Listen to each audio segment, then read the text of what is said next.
A la Sabana un caballero fue con un acento de la capital. A la Sabana un caballero fue con un acento de la capital.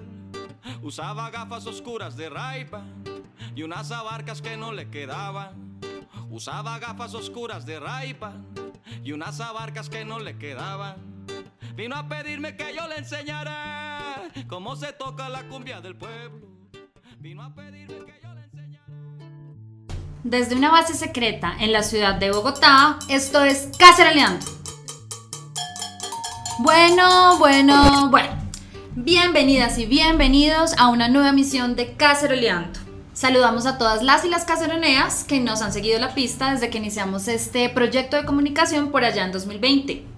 Queremos que el llamado de la cacerola llegue hasta la Conchinchina. Por eso recuerden suscribirse a nuestro canal en YouTube. También nos encuentran en todas las plataformas de podcast.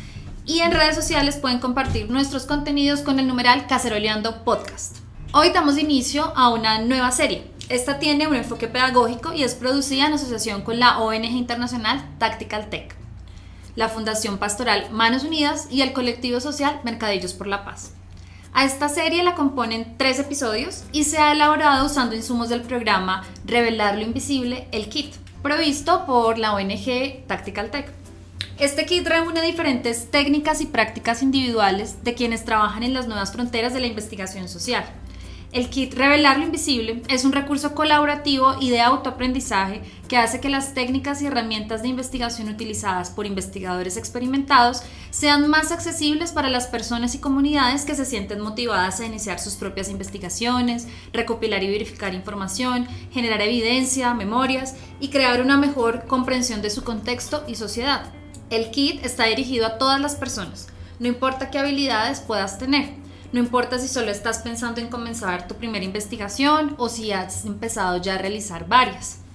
Caceroneas, en la página web www.kit.exposingtheinvisible.org/es pueden encontrar en español todo lo que contiene este kit, entre ellos artículos, entrevistas, videos, modelos de talleres, entre otros contenidos. Sabemos que el proceso de investigación en sí mismo puede llevar mucho tiempo, puede ser exigente, agotador e incluso riesgoso, pero también puede convertir a una persona curiosa o testigo incidental en una experimentada documentalista, investigadora o activista. Porque sabemos que investigar los problemas que definen el aquí y el ahora, así como nuestro futuro, es vital. En Caceroleando creemos que se trata de compartir saberes. Donde sea que te encuentres, querida caceronea, querido oyente, hoy puede ser el momento para dar inicio a ese proyecto de comunicación que buscas materializar. Esta serie de podcast te puede ayudar para avanzar. Desde esta trinchera defendemos una Palestina libre y exigimos el inmediato cese al fuego. No es guerra, es genocidio. Yo soy Yalima Morales, nos acompaña hoy en cabina un amigo y compañero de lucha, Luis Franco. Luis, gracias por atender una vez más el llamado de la cacerola. Hola Yalima, ¿qué más? Muy chimba estar otra vez aquí en Caceroleando. Vamos a cacerolear un poco. ¡Eso! ¡Vamos! Sergio Hernández, a.k.a. Yeyotron en redes sociales, también nos acompaña en el máster. A lo largo de esta entrega también contaremos con algunos comentarios de Rafael Quispe, politólogo, investigador, músico y líder de la Biblioteca Musical de La Paz. Hoy vamos a conversar sobre cómo conseguir mejores resultados en una entrevista. ¿Empezamos o miedo? Empecemos. Este episodio se basa en el artículo escrito para Tactical Tech por Nuria Tesson, Ankita Anand, Jess Limpit y Mega Rajagopalan, titulado Entrevistas, el elemento humano de una investigación. Hoy aprenderemos las técnicas, habilidades y hábitos necesarios para identificar, entrevistar y mantener el contacto con personas de forma segura durante una investigación con el fin de recopilar información y pruebas relevantes. Las indicaciones que se compartirán a continuación pueden dividirse en 3 momentos o etapas de la recolección de insumos para una investigación social. Un primer momento antes de la entrevista a realizar, luego qué debemos considerar durante la ejecución de la entrevista y finalmente aspectos a tener en cuenta después de haber hecho la entrevista. Luis, ya entrando en materia, entonces, ¿qué aspectos deberían ser tenidos en cuenta antes de realizar una entrevista para una investigación social? Bueno, Yalima, el primero de estos aspectos o de esos primeros momentos se relaciona con el reducir el riesgo de una entrevista, ¿sí? Entonces debemos ser prudentes con el orden en el que recopilamos la información, las personas con las que la compartimos esa información, cuándo y dónde nos reunimos con ellas, en dónde y cómo almacenamos la información que vamos a obtener en las entrevistas, ¿sí? Aunque no nos consideramos personas con un alto nivel de riesgo, relacionarse con personas que corren peligro, exponerse a situaciones de alto riesgo o tratar temas controvertidos implican que necesitamos prepararnos para un aumento en el nivel de riesgo y para enfrentarnos a peligros desconocidos. Para ello, a medida que avanza la investigación, revisaremos y reelaboraremos una y otra vez la evaluación de riesgos y un plan de seguridad específico. No se trata de una tarea puntual, sino de un hábito que debemos integrar en el trabajo cotidiano. Antes de la entrevista, además, también debemos prepararnos. Debemos prepararnos un montón, la preparación y más preparación. Uno de los pasos iniciales consiste en encontrar posibles fuentes humanas de información y sujetos a quienes entrevistar. Dependiendo de si la investigación empieza desde cero, si el objetivo es ponerle rostro a una historia o si lo que queremos es reunir testimonios, lo más probable es que para cumplir con los requisitos de la investigación tengamos que encontrar y entrevistar a diferentes personas. Es por eso que debemos identificar posibles sujetos de la entrevista. Existen diferentes formas de identificar posibles fuentes y sujetos. Una forma es observar actividad en redes sociales de gente de organizaciones clave. Se recomienda elaborar una lista de personas que trabajen en organizaciones o ámbitos similares a nuestro tema de interés, como activistas, miembros de la sociedad civil, empresas. Otra forma de identificar posibles fuentes y sujetos es suscribirse a boletines informativos que llegan a la bandeja de entrada de un correo electrónico. La mayoría de las organizaciones publican boletines informativos en lo que aparecen o escriben personas que pueden convertirse en fuentes o entrevistados. Para conseguir orientación e intercambiar información conviene encontrar grupos de especialistas, por ejemplo en Facebook, en WhatsApp, en Telegram, en diferentes canales de comunicación. Y también es clave mantenerse al tanto y asistir a reuniones abiertas, conferencias, charlas públicas, convenciones y simposios relacionados con el tema de interés. Hay que moverse pues un montón. Yalima, ¿por qué es importante distinguir entre entrevistados y fuentes? Lucho, es que los entrevistados son aquellas personas con las que nos reunimos durante una investigación y con las que podemos o no volver a encontrarnos. En cambio, las fuentes son aquellas personas con las que desarrollamos una relación con el fin de crear y mantener una red de contactos para el trabajo en curso y otras investigaciones futuras. Quizá algunos de nuestros entrevistados se conviertan en fuentes, por lo que será necesario establecer con ellos una dinámica distinta a la que tendríamos con alguien a quien vamos a entrevistar solo una vez. En realidad, una entrevista es un proceso mucho más largo que una simple conversación o una serie de diálogos y cuestionarios dirigidos a recopilar información. Exige investigar los antecedentes de las personas, crear perfiles, establecer la confianza, anticipar los riesgos, adoptar medidas de seguridad. Algunas veces tendremos que reunirnos con los entrevistados en varias ocasiones, otras veces, sin embargo, nos encontraremos con sujetos que se niegan a cualquier clase de encuentro. Tenemos que ser creativos, flexibles, decididos y respetuosos con los entrevistados y nuestras fuentes, pero también muy prudentes. Nuestra seguridad y la de nuestras fuentes humanas deben estar siempre por encima de cualquier otra consideración. Ahora podemos hablar sobre cómo buscar las fuentes e identificar a sujetos a quienes entrevistar. Encontrar a estas personas adecuadas con las que necesitamos hablar no es siempre fácil. Con frecuencia, a medida que evoluciona la investigación, tendremos que avanzar y retroceder, y es posible que cambiemos de opinión sobre a quién queremos entrevistar. Es importante tener claro los diferentes tipos de fuentes que existen. Hay fuentes primarias, que proporcionan pruebas o testimonios directos sobre el asunto que estamos investigando. Hay fuentes secundarias, que pueden ser útiles en cualquier etapa de la investigación, pero que no proporcionan pruebas o testimonios directos. Hay fuentes vulnerables, que son personas que han sufrido diferentes tipos de traumas o que pertenecen a comunidades desfavorecidas o amenazadas. Y hay fuentes conflictivas, que no necesariamente van a simpatizar con la investigación y pueden ser, por ejemplo, perpetradores de ciertas acciones o autoridades policiales, solo por mencionar. Algunos aspectos organizativos y logísticos a considerar previos a la entrevista será concretar la hora y el lugar de encuentro con la persona a entrevistar, ¿no? Revisar también los aspectos de seguridad que puedan implicar dependiendo del lugar en donde estemos. Bueno, Yalima, antes de seguir avanzando ahí, me gustaría destacar muy brevemente algunos principios básicos de seguridad digital al momento de recopilar información por medio de entrevistas individuales o grupales. Creo que es como muy importante que lo tengamos en cuenta y que lo tengan ustedes en cuenta. Eso, avancemos. Entonces, para proteger la privacidad de la investigación debe ser utilizada una red virtual privada, VPN, en sus siglas en inglés, ustedes seguro lo han escuchado mucho por ahí, tanto en portátil como en tu smartphone, para proteger pues los datos y para proteger la conexión y todo y la eso, información. y la información. También se recomienda crear contraseñas largas y seguras, no intuitivas, para acceder a tu computador o smartphone. Estas deben ser modificadas de vez en cuando. Entonces, viste esas contraseñas que tienen mayúsculas, símbolos raros, que son larguísimas, que no tienen que ver con cuestiones personales, ni el cumpleaños, ni todas esas cosas, ¿no? También es fundamental tener copias de información recopilada en dispositivos de almacenamiento externo, no tener todo en un solo dispositivo, sino tener de pronto discos externos, ese tipo de cosas, o una parte en la nube, otra parte en el computador, otra parte en un disco externo.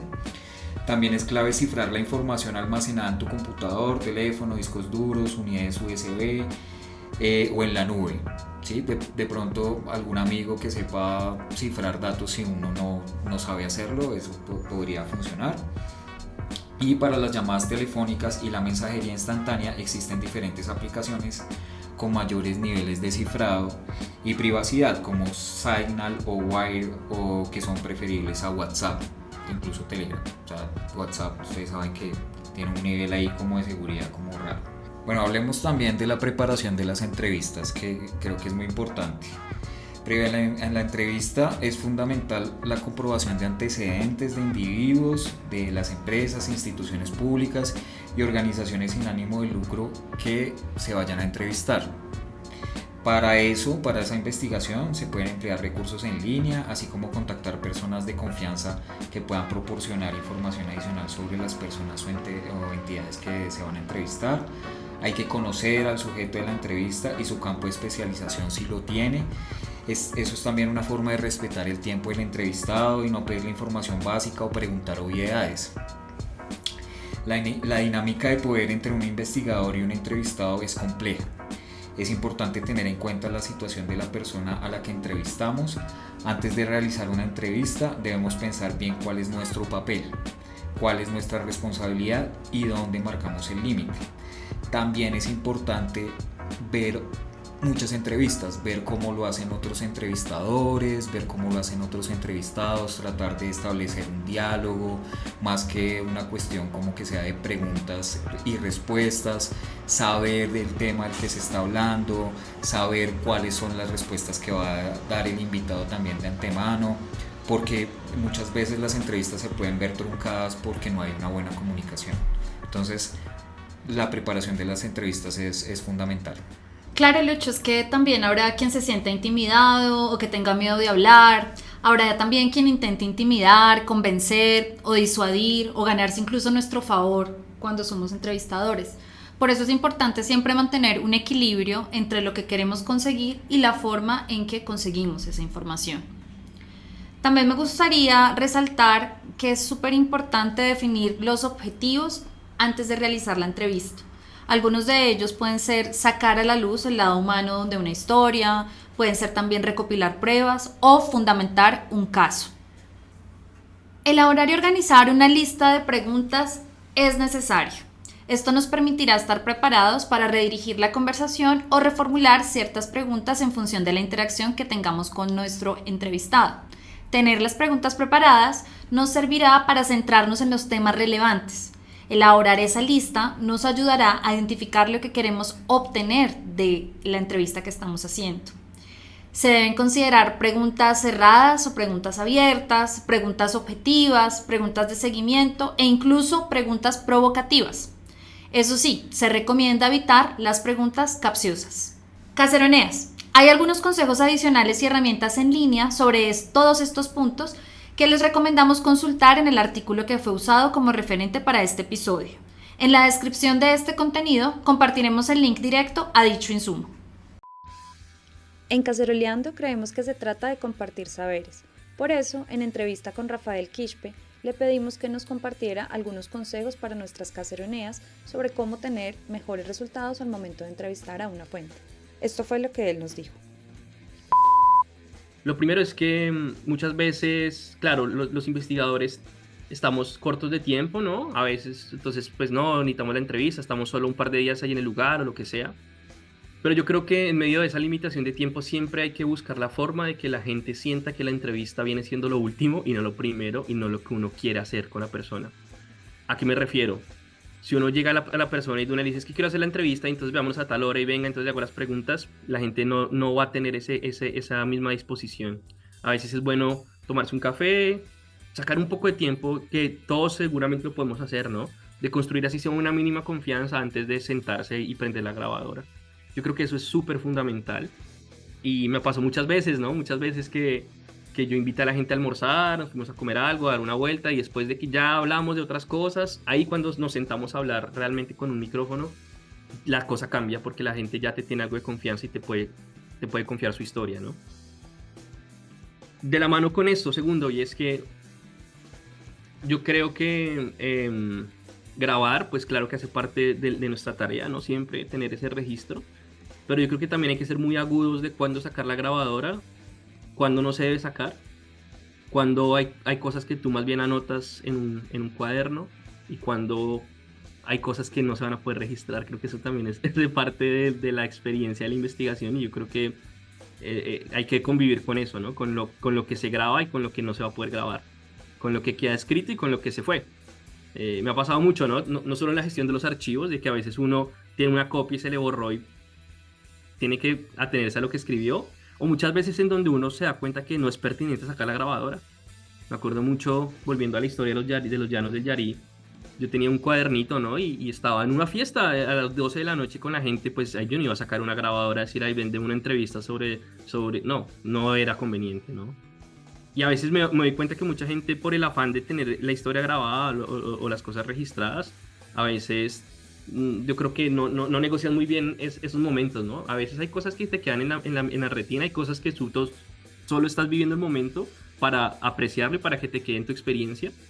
Y hay cosas que sí seguramente las puedes grabar y las puedes poner en un escrito, en un texto, lo que sea. Pero yo creo que ese diálogo entre lo que queda y lo que no es muy importante después aprenderlo a manejar. Caceroneas, recuerden suscribirse a nuestro canal en YouTube, también nos encuentran en todas las plataformas de podcast y en redes sociales compartan nuestros contenidos con el numeral Caceroleando Podcast. Háganos famosos, queremos que el llamado de la cacerola llegue hasta la Conchinchina. Bueno, Yalima, ya identificamos qué hacerse antes de realizar una entrevista. Ahora, por favor, cuéntanos qué es clave tener en cuenta en el marco de una investigación social o periodística durante la ejecución de una entrevista. Luis, el primer aspecto a considerar es que deben ser establecidos los medios o canales a utilizar para la entrevista, que puede ser cara a cara, llamadas telefónicas, videoconferencias, intercambio de correos electrónicos, información oficial o información extraoficial o off the record que llaman, también información anónima. Algunos puntos adicionales a considerar es que es súper importante hacer una doble comprobación de los testimonios que nos están dando a conocer, por ejemplo. Siempre debe verificarse la precisión de los datos recibidos de una fuente o de un sujeto y, si es posible, debe recopilarse información similar de varias fuentes. Es súper importante ejercitar la comprobación de hechos, el fact-checking que también denominan, a través de diferentes fuentes y utilizando distintos métodos. Y bueno, el uso de formularios de autorización de la imagen de las personas y de sus declaraciones también es muy importante, fundamental. Es que aunque una persona acceda a hablar con nosotros, tendremos que aclararle ciertos términos relacionados con el uso que pensamos hacer de la información que nos proporcione, o si mencionaremos su nombre y cómo lo haremos. A veces será necesario incluso obtener un permiso firmado para utilizar su imagen, testimonio o declaración. También debemos estar seguros de que los entrevistados, incluso si ya los conocemos, Entienden que nos ponemos en contacto con ellas y ellos por trabajo y que nuestra relación con ellas y ellos es profesional estrictamente. Esto les ayudará a reducir las expectativas que puedan llegar a tener sobre nosotros. Las entrevistas se suelen documentar a través de grabaciones de audio, videoconferencias por plataformas, grabaciones telefónicas, fotografías y obviamente el video. Bueno, Yalima, como ya lo hemos comentado, es necesario variar el tipo de entrevistas que se realizan para obtener una perspectiva más amplia del tema de la investigación a abordar. Esto implica entrevistar a personas en diferentes lugares, pero también algunas que requieren un tratamiento especial. Sí, claro, por ejemplo, si una entrevista está dirigida a una fuente vulnerable, porque el objetivo de una investigación es fundamentar un caso legal, debe hacerse un tratamiento especial de la situación. Ahora vamos a hacer algunos comentarios generales en ese sentido, con tipos de fuente específicamente. Si se requiere contactar, por ejemplo, a una fuente vulnerable, se aconseja recurrir a una organización con la que la persona esté familiarizada o con un familiar de ella, un amigo, un confidente o con quien se pueda sentir cómoda. Esta persona puede encargarse de informar al sujeto de nuestras credenciales y, si es necesario, podrá estar presente durante la entrevista. El hecho de que alguien sea vulnerable no significa que su testimonio sea verídico. Puede haber sufrido algún tipo de coacción o la narración puede contener errores involuntarios. No debemos creernos un relato personal sin verificarlo primero a través de otros medios. Sin embargo, debe procurarse siempre ser comprensivo y empático con la fuente.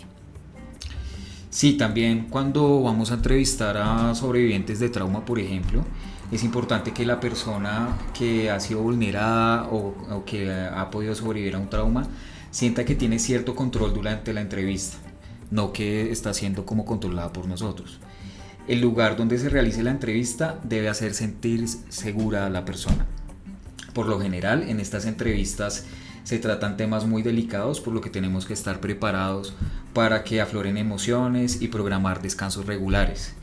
Algo tan sencillo como ofrecer un vaso de agua o un momento a solas resulta útil.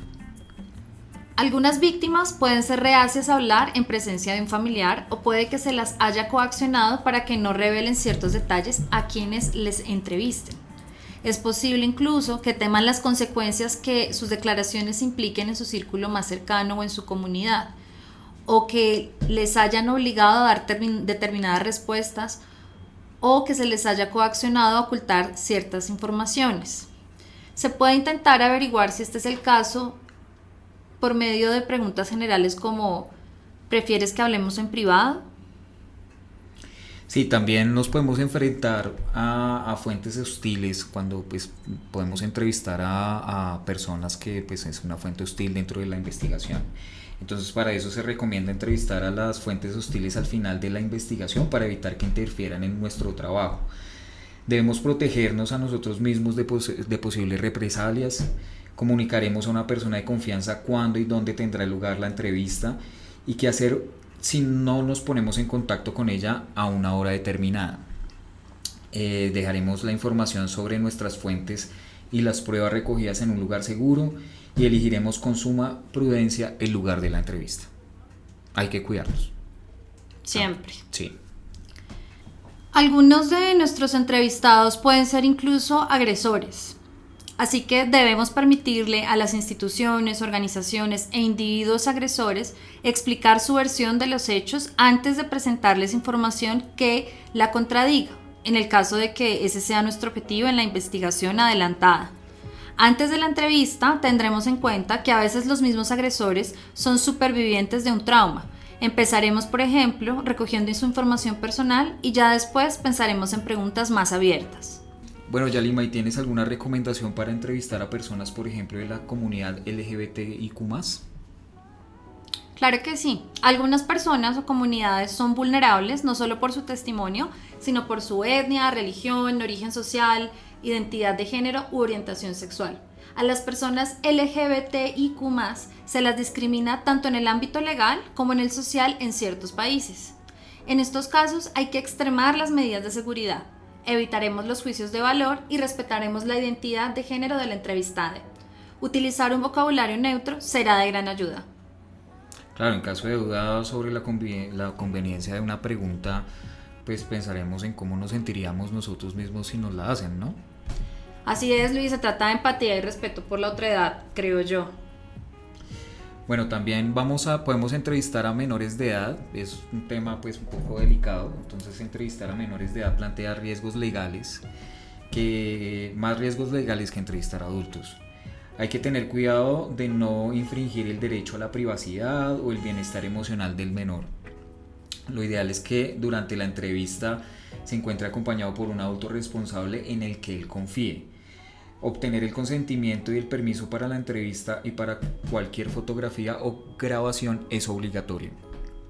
Preguntas como cuéntame más sobre o qué pasó después funcionan mejor a la hora de recabar información de las infancias. Una forma de abordar la entrevista es comenzar con una descripción de una situación, reproducir las palabras del niño cuando formulamos preguntas de seguimiento le ayudará a entendernos mejor. Y bueno, Yalima, ¿puedes orientarnos sobre algunos puntos importantes al momento de entrevistar a sujetos conflictivos? Claro, se recomienda no dejar de hacer las preguntas difíciles y estas pueden formularse con un tono de voz más neutro. A veces es útil formular las preguntas difíciles varias veces de diferentes maneras, para ver si la fuente da una respuesta más reveladora o si se contradice. Incluso las personas iracundas pueden proporcionar información valiosa. Seremos siempre respetuosos y mantendremos la calma y la compostura, incluso si estamos en total desacuerdo o si nuestras preguntas son críticas. Es más probable que una fuente nos respete y responda a nuestras preguntas si ve que están basadas en pruebas que hemos descubierto y no en sesgos ideológicos, opiniones o prejuicios. Bueno, también nosotros nos podemos enfrentar como investigadores y como entrevistadores a entornos hostiles. ¿Tienes ahí algunas recomendaciones que nos puedas dar como para desarrollar ese tipo de investigaciones en entornos hostiles? Claro, en el artículo que hemos usado como referente para este episodio, en general se recomienda intentar pasar desapercibidos en entornos hostiles. No permitir que desconocidos sepan quiénes somos o qué hacemos en el lugar, a menos que consideremos que es seguro hacerlo.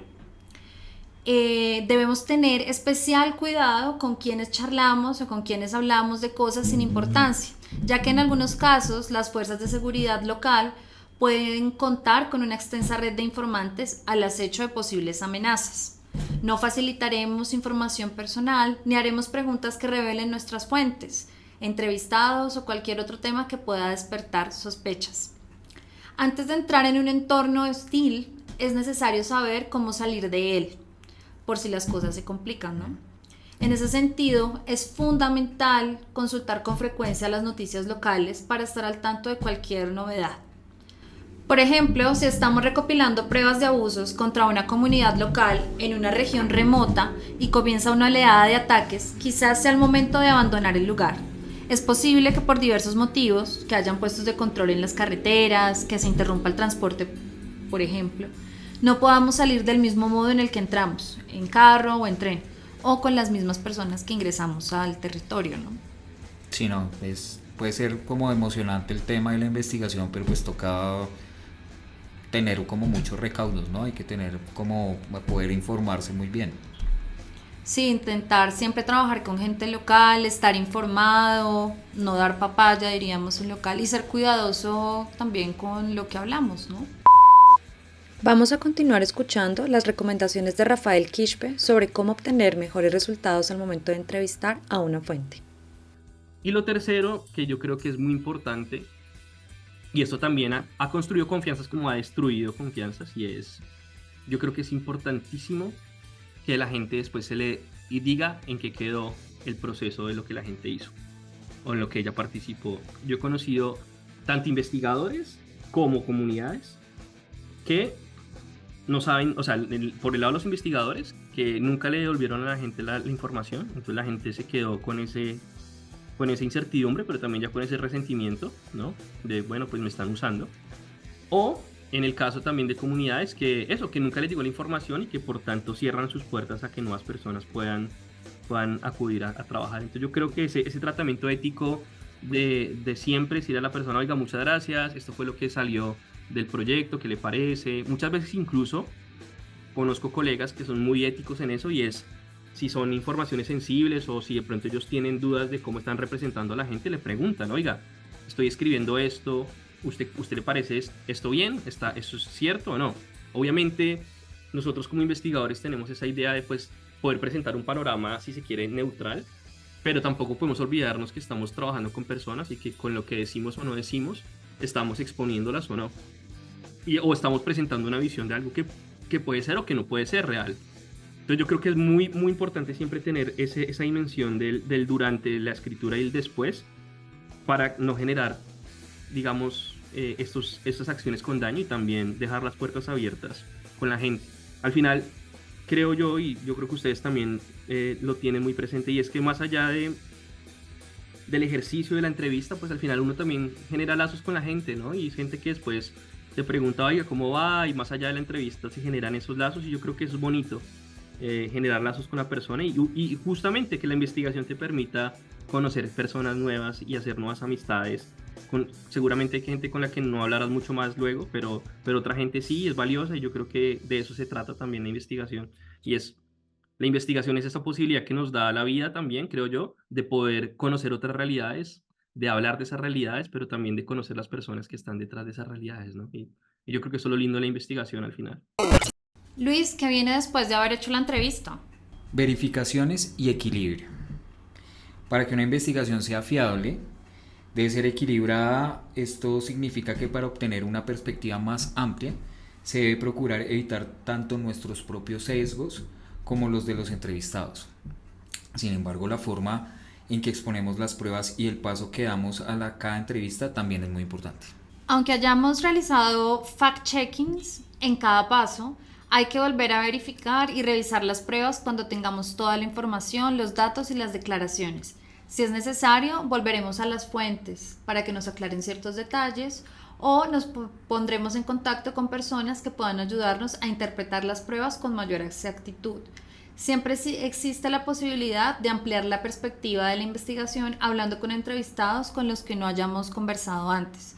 Incluso es útil tomar distancia de la investigación durante un tiempo, si disponemos de él, y luego echar un vistazo a las pruebas con nuevos ojos. Es posible que descubramos detalles que no habíamos identificado anteriormente. ¿Sabes qué? Si con nuestra investigación pretendemos acusar a alguien de haber cometido un delito, esa persona o entidad tiene derecho a defenderse.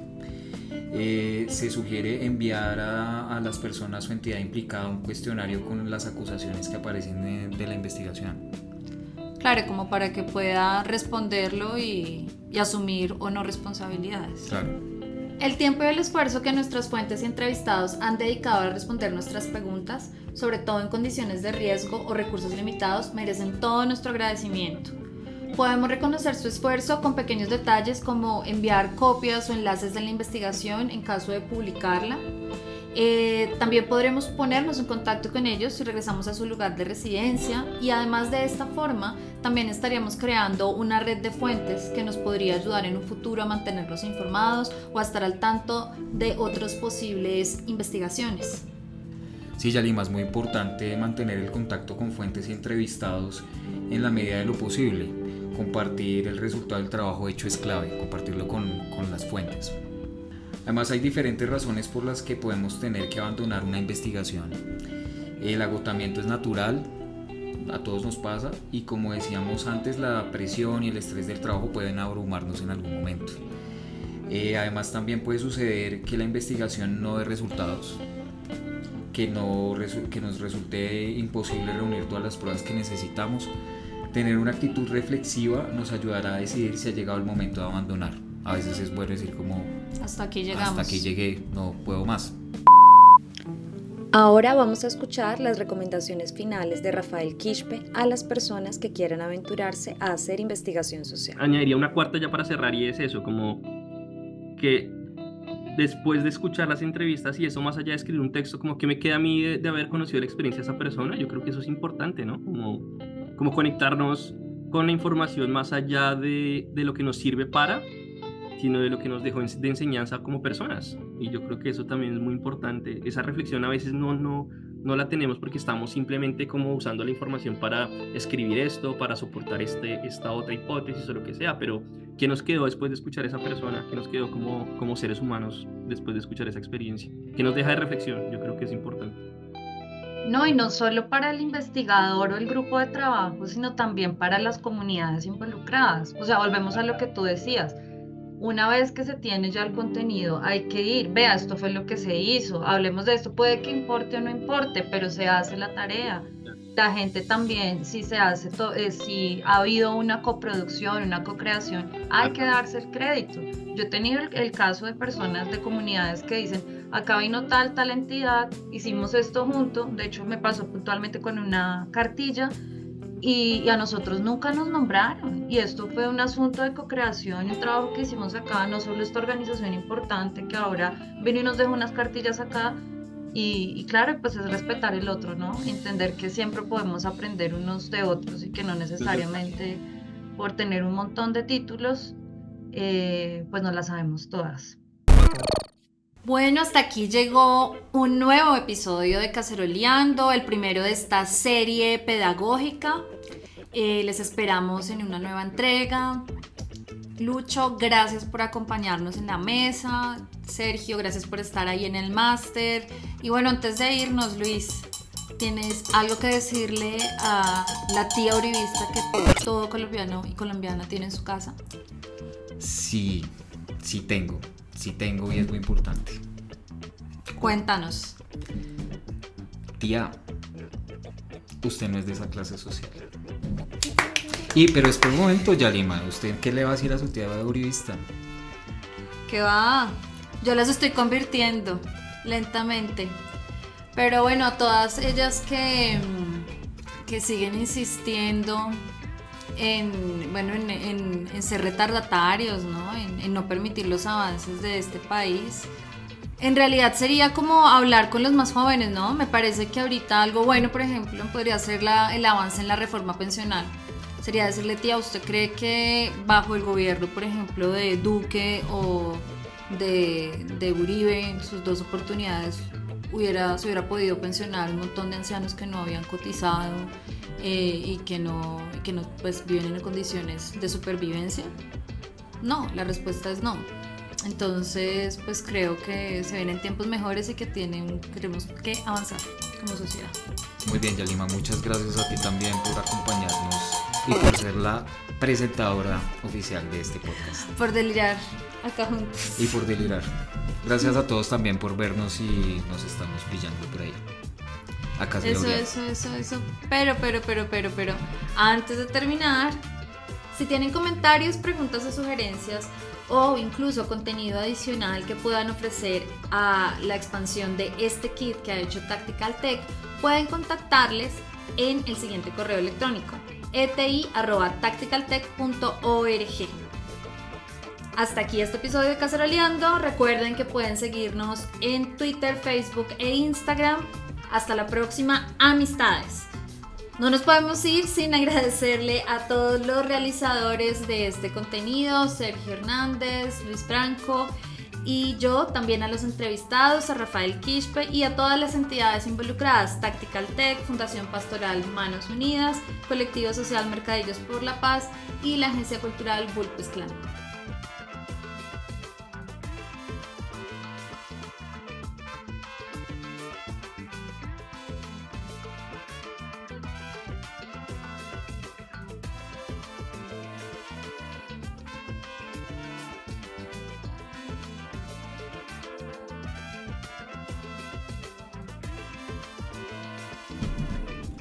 Sí.